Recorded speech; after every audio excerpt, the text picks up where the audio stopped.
Every year, 200,000 people move to Ho Chi Minh City from towns and villages around Vietnam. Ho Chi Minh City, with a current population of 8.5 million people and counting, is but one of several Asian megacities being formed as we speak. As per United Nations data, in the 10 years from 2015 to 2025, the urban population in the top 6 markets of Southeast Asia will increase by 25%, with almost 350 million people living in these cities by 2025. These people move with hopes and dreams for the opportunities and amenities of a big city. The reality today is stark. In the last year alone, Jakarta, Bangkok, and Penang have all been devastated by floods. Annually, much of Indonesia, Malaysia, and Singapore is blanketed by unbreathable air brought on by man-made fires. We need an intervention in how we think about our cities and communities. As our megacities emerge in Southeast Asia, our citizens look for paradigms to replicate at the city and community level. Emerging megacities often look to developed cities for paradigms, but also for cautionary tales. One developed city's mayor, Los Angeles' Eric Garcetti, has been vocal on the social issues brought on by climate change combined with poor urban planning. One example is that of insufficient bus shelters for children waiting for their bus to school, especially in poorer neighborhoods.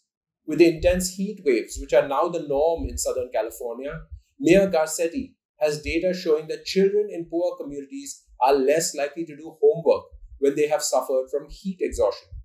This longitudinal study shows a causal link to poorer life outcomes and the potential to widen the existing divide between rich and poor over time.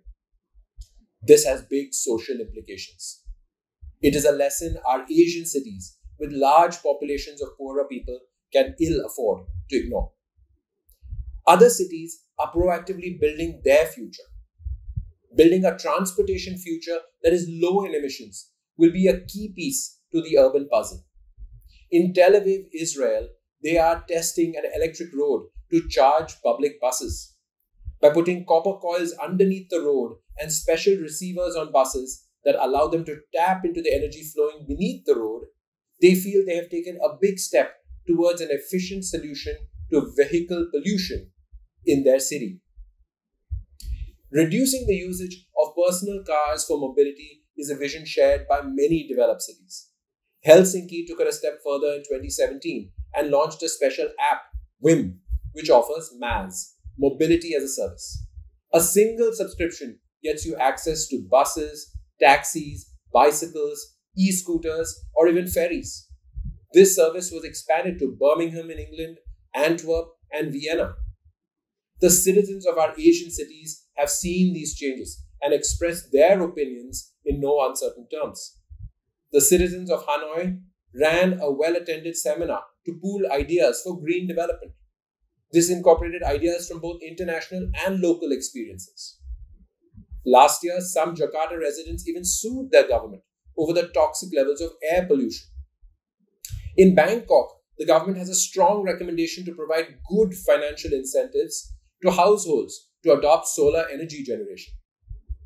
Our twice-annual PropertyGuru Consumer Sentiment Survey gives us a great view on the changing priorities for property seekers in the region.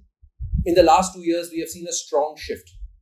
Consumers in Singapore are willing to pay more for an environmentally sustainable home. Both solar panels and smart cooling systems top the list of sustainable features, while there is now a strong focus on natural lighting and ventilation too.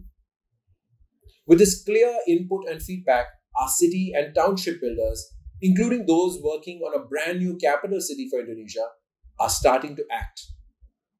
You see, our Asian megacities are built by a partnership between public and private infrastructure. More and more urban dwellers live in large self-contained townships within the cities. These townships are built by private property developers, and they are also responding to these changing expectations as they build the future homes. A number of developments are being announced which offer allotment gardens. As people express a desire for self-sustainability of food supply, these community farms are becoming a smart use of space in these projects. Some large towers even offer sky allotment gardens. Several stories up in the sky, where residents can plant and grow their own vegetables, fruits, and herbs.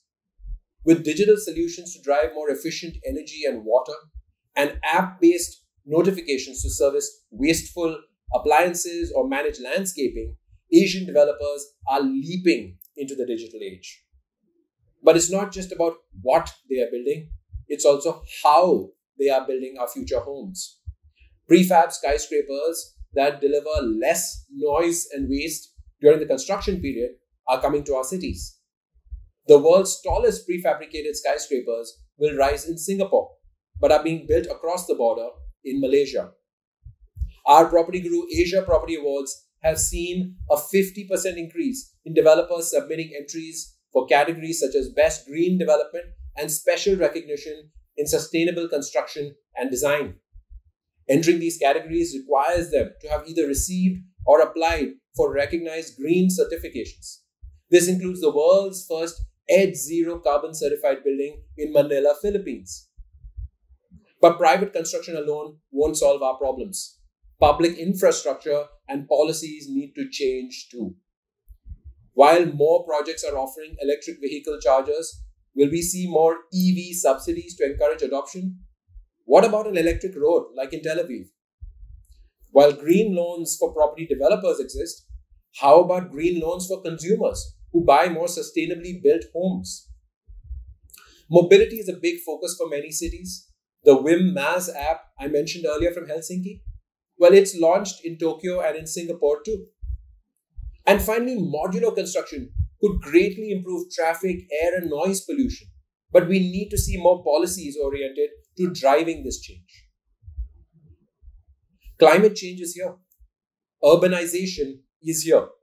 Asian megacities are here. This is already our reality in 2020. Given longer life expectancies, some of us will live to see the cities of tomorrow, but all of our children will.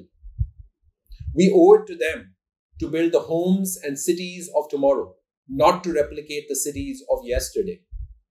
Addressing climate change and building sustainable urban living solutions might well be the defining call to action of our lives. Thank you.